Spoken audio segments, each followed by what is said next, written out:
16 municipis del litoral català seran l'escenari de l'esdeveniment esportiu més important que s'ha celebrat a Tarragona fins al moment, els Jocs Mediterranis de 2018. Més de 4.000 esportistes de 26 nacionalitats diferents poblaran la ciutat durant 10 dies, del 22 de juny a l'1 de juliol, per oferir un espectacle que suposadament farà història. Tot i que per a alguns els Jocs representen una oportunitat per a la ciutat de fomentar noves relacions internacionals, el succés també desperta escepticismes. Des que Tarragona va rebre aquesta adjudicació, l'esdeveniment ha estat envoltat de polèmica. La construcció de noves infraestructures ha estat un dels grans debats.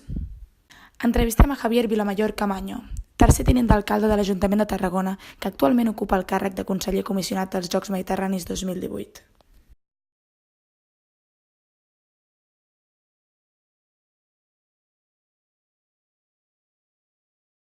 Les obres? Sí, les obres. Bueno, les obres no es van iniciar el 2014. El 6 de juny del 2014 el president Mas va signar en aquest Saló de Plens el compromís per finançar dues intervencions. Una era el Palau d'Esports, que diem el Palau d'Esports de l'Anella, el Palau d'Esports que ha fet la Generalitat, i l'altra és l'operació de la Universitat Rovira i Virgili de construcció de les instal·lacions esportives del Sant Jordi, no? que és el complex que està gestionant Vidi.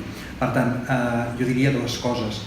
Si estudieu bé el que és l'evolució de l'obra del Palau, veureu que el juny del 2014 es signa el compromís de construcció, que llavors es licita la redacció del projecte amb l'equip d'arquitectes, que l'equip d'arquitectes està treballant entre 8 i 9 mesos per enllestir aquest projecte, que presenta el projecte i llavors es fa una licitació per la construcció del Palau d'Esports. Aquesta licitació la va fer com li corresponia al Govern de Catalunya.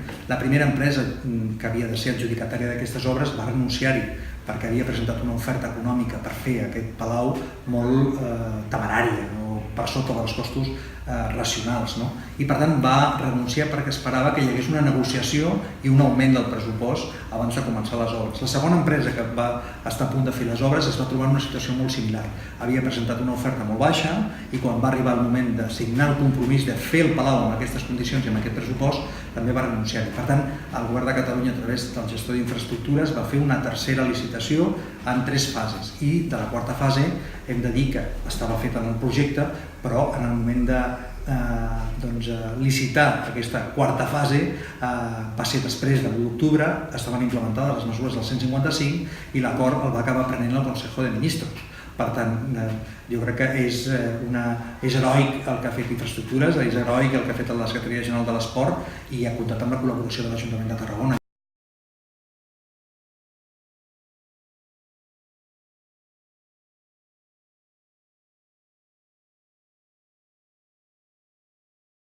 Molt senzill. Crec que li he explicat quina és la tramitació administrativa de la construcció del Palau. El compromís inicial del Govern de Catalunya era un compromís valorat en 12 milions d'euros per fer aquestes dues actuacions. Es va trobar una fórmula de col·laboració públic-privat per fer el complex Viding, a l'avinguda Lluís Companys, que només li va suposar al Govern de Catalunya la cessió d'un dret de superfície, és a dir, deixar-li a algú, o un tercer o una empresa privada, un terreny per fer durant uns anys una explotació en règim de concessió d'aquesta instal·lació esportiva. Per tant, els 12 milions d'euros inicialment pressupostats per fer el Palau d'Esports van ser augmentats. Per què? Perquè el projecte que van fer els arquitectes no era un projecte de 12 milions d'euros, era un projecte de 17 milions d'euros. La tramitació de la seva construcció sí que ha estat complexa per les raons que he argumentat en un inici. Normalment, quan es fa una infraestructura d'aquest tipus, el que fem és fer la construcció no per fases, sinó en bloc. I llavors agafes el pressupost, 17,4 milions d'euros, i només tens una empresa treballant o una unió temporal d'empreses per fer la construcció de totes les fases. El que vam haver de fer és adaptar-nos a aquesta situació que li deia abans, que les dues primeres empreses que van estar a punt de fer la construcció del Palau es van fer enrere. Per què? Perquè havien fet una oferta temerària. Van dir que farien un Palau molt per sota del preu que es va licitar, és a dir, que es va oferir per part de l'administració. I això em sembla que en el seu moment va ser molt criticat per part nostra perquè em semblava que era un joc brut per part de les empreses que volien construir el Palau.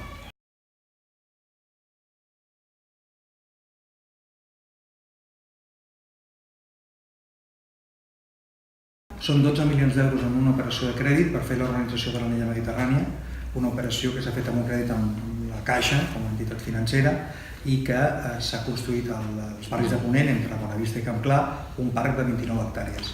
i 2 milions d'euros per pagar els drets d'organització de l'esdeveniment, que es paguen al propietari de l'esdeveniment, en aquest cas el Comitè Internacional dels Jocs Mediterranis. Per tant, l'operació és de 14 milions d'euros.